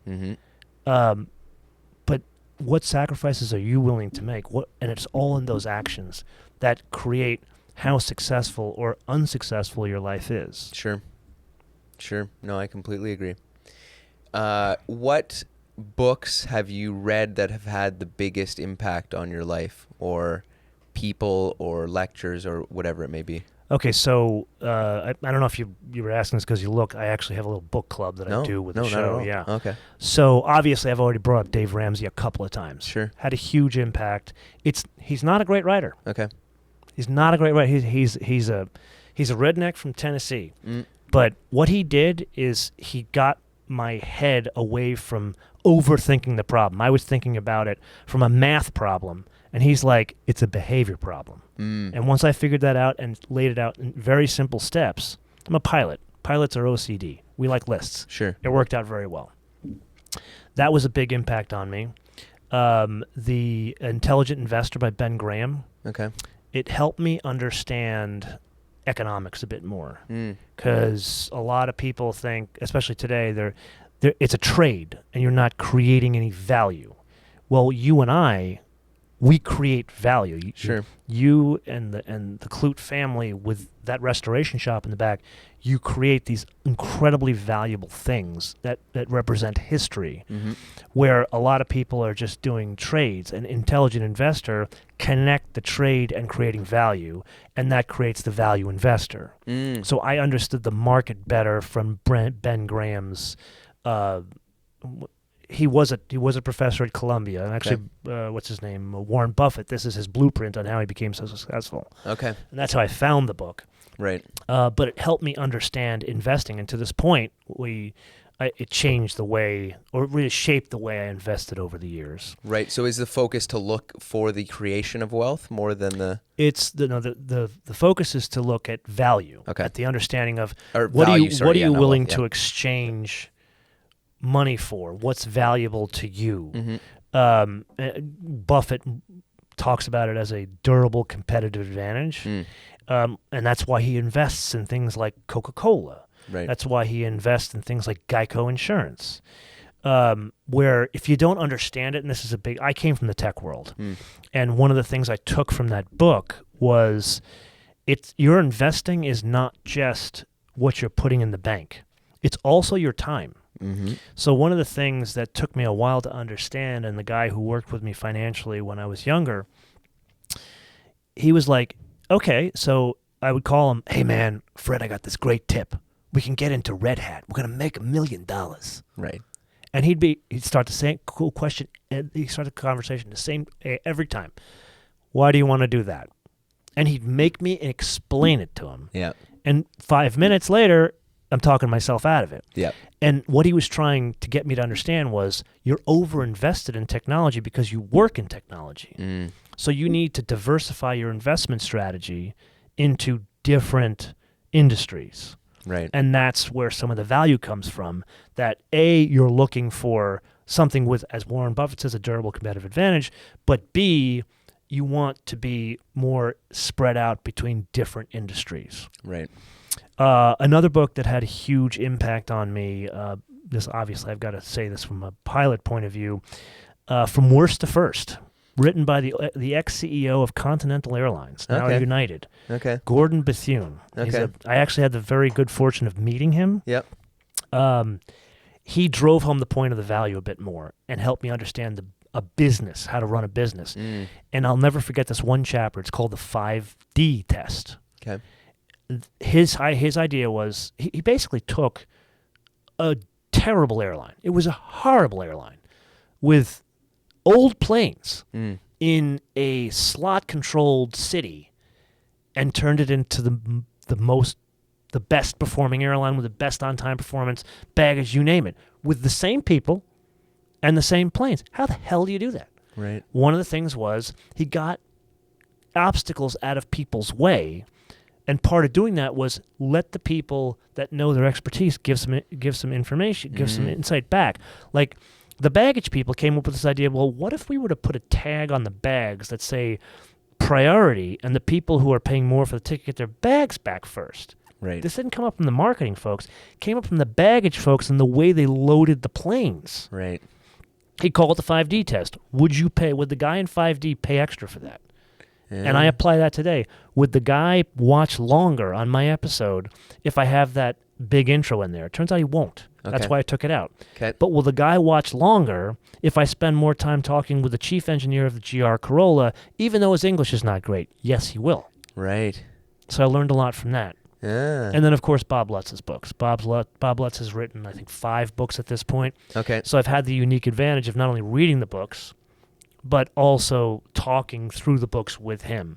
Right. I mean, I can go on and on about books. There's a lot of... And the one that comes to mind, my friend and I always talk about now, because I've got him on it, is he's just finished Atlas Shrugged. Have you read Ayn Rand? Yes. And it's just so timely with Very much what so. Our previous conversation about the wheels coming off. Tying, I got to bring up a book if we're going to get very theoretical now. There's a great book about the history of Singapore. Okay. Written by the first Prime Minister, Lee Kuan Yew. Oh. And you think about all the problems we have today. You could name any problem today in 2022.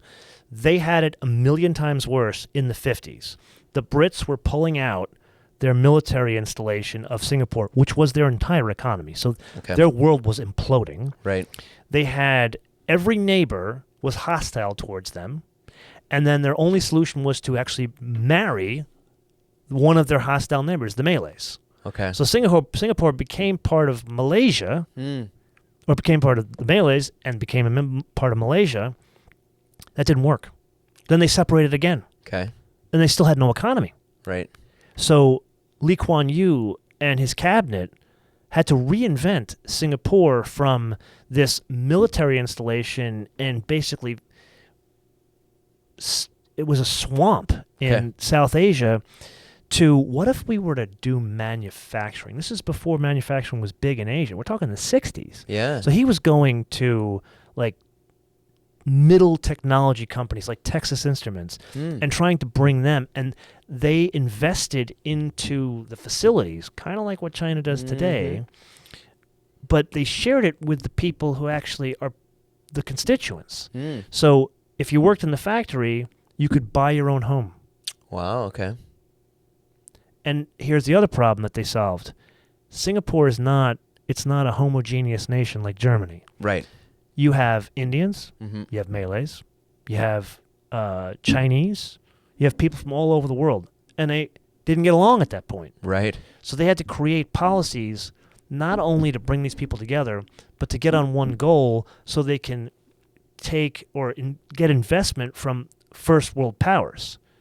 This is, if we look at what happened today, we brought up Singapore, I mean, it doesn't work, Sri Lanka earlier. Yeah. Their main business is obviously tea, but it's also textiles. They manufacture a lot of textiles for like the Columbias and Nikes of the world. What happens when ESG blows up your food supply? Right. You can't make clothes anymore. No. So Lee Kuan Yew and his cabinet knew you gotta fix racial tensions, right, and make it a stable and have law and order, and that's how you get investment. And now they are the financial powerhouse of Asia. Yeah. Amazing read, 600 pages. Okay. Take some time. Yeah. But amazing read. Well, listen to it. Oh, you can listen to it. Yeah. Yeah. And fascinating guy. Huh. He was the prime minister till like the early 90s. Really? Yeah. Interesting. Crazy. And he was educated in the UK and England. Huh. UK and US. Fascinating dude. Wow. Yeah. Oh, that's good. Do you listen to podcasts? I do. What? Give me a couple. I'm a big Joe Rogan fan. I am a big fan of How I Built This by Guy Raz. Oh, okay, yeah. I firmly believe he stole my idea of talking to people of how do you go from being like an immigrant in Montreal, Canada, to being the chief designer of Chrysler. Like he does that with the founder of like North Face. Yeah. JetBlue. It's a great podcast. I've listened to a few of them, I think. I think actually my wife got me on them, yeah. Great podcast. I listened to obviously I listen to Matt. Yeah. Yeah. Yeah, the smoking tire. Yeah. Yeah, I listened to your episode with him a couple days ago.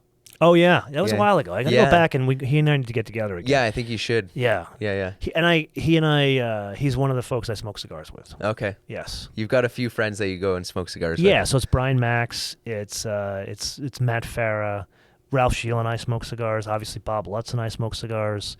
One of the Kia product managers, he and I smoke cigars. Okay. The chief engineer of the Toyota Tundra, Land Cruiser, and Sequoia, he and I smoke cigars. Good. There's a lot of cigar smokers in a little world here. Right. Yeah. Right. Oh, and Nathan from TFL Car. Okay. Yeah. Cool. Yeah. Well, I appreciate you coming on, man. This was great. Yeah. I didn't quite expect all these detours here. Oh, no. It's just, it's free flowing. Do whatever we want here. We'll have to do this again, either when you come to LA or I come back up to Canada. Absolutely. I need to get to California. You need to. We'll take you up in the plane. Yeah. Yeah, absolutely. That's a different kind of speed you need to experience. That would be cool. Yeah. We'll put you in the back of one of the Nanshangs and we'll do some formation flying with you. Oh, boy. Okay. Yeah. I'm a bad passenger. Well, you better get to be a good passenger because I know somebody you know that's starting to fly. Oh, I know. Yeah. I know. Yeah. Yeah. I'll suck it up because it'll save me a lot of drives. Oh, my God, yes. Yeah. It's a time machine. That's the best way to describe a plane. It opens up doors and introduces, kind of like the car world, introduces you to people you will never thought you'd ever meet in your life. Right. Yeah. Unbelievable. No, I'll get there eventually. A couple years from now when I have some more time, I'll start flying, I think. Okay. Yeah. Good. Yeah. Well, thank you for having me. I really enjoyed this. Yeah, it was a pleasure. Really Appreciate you enjoyed coming on. Okay. Thanks.